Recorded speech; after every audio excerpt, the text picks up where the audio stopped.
Hello, karibu tena kwenye channel yetu. Tunaendelea. Ndio, kama we ni mgeni, tafadhali bofya subscribe, hicho kitufe cheupe hapo chini, unakibonyeza ili usiwe unakosa haya masomo tunaendelea kuyafanya hapa.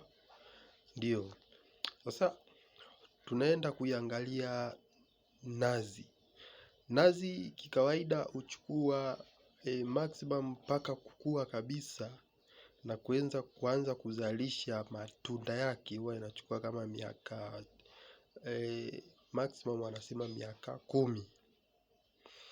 Kwa hiyo ndani ya miaka 10 muda wote huo nazi inakuwa inajiandaa, ndio inakuja kukamilika. Yaani mpaka unapokuja kuiona nazi inakuja sokoni inachukua miaka 10. Sasa kwenye nazi kama nazi na ukiangalia ile nazi na vitu kama 3-4 ambavyo vinatoka kwenye hiyo nazi. Kitu cha kwanza ni lile gome la nje, lile sio ni ganda, tunasema lile gome. Sasa lile gome la nazi huwa linatumika kama mojawapo, inatumika katika matumizi kama ya kuwashia moto. Baadhi ya mikoa ya huko wanatumia yale magome ya nazi kuwashia moto. Tukija kwenye magome hayo, tunaangalia tena ndani ya nazi kuna nyama. Ile nyama ya nazi huwa inatumika kwenye ukichakata ile nazi, nyama ya nazi iliyoko ndani, unapata mafuta, unapata maziwa na unapata chui ya nazi. Ndio hizi tunazouziwa huku madukani. Na kitu kingine kwenye nazi tunapata yale majani ya nazi ni mazuri sana kujengea.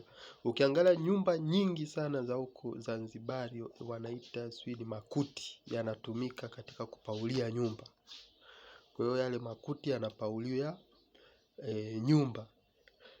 Kwa hiyo hamna kitu kwenye nazi kinachotupwa. Yaani ukianza katika mizizi, shina lake, kila kitu kwenye nazi kinakuwa kinatumika pale kufanya hiyo kazi. Ndio maana yaani nazi ni kiutaalamu au tunaweza tukasema ni mfalme wa mimea.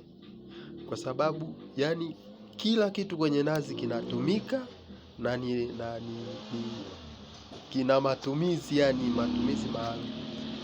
Sasa sisi hatufocus sana huko kwenye magome, kwenye mizizi. Sisi tunachokiangalia sana ni lile tunda lake. Tutaangalia lile tunda, na kwenye tunda tutaangalia yale kwenye nazi tumesema utapata maziwa, utapata chui la nazi, utapata mafuta, na nazi mle kuna ile maji. Wengi wanakunywa yale madafu, yale maji. Sasa hivi vyote kwa muunganiko wake ni dawa. Watu hawafahamu ni dawa moja nzuri sana. Kila kitu kinavyotumika, maji yale ni dawa, inatibu matatizo fulani. Madafu yale ni dawa, chui ni dawa, mafuta ya nazi nayo pia ni dawa kubwa ya kumsaidia mwanadamu.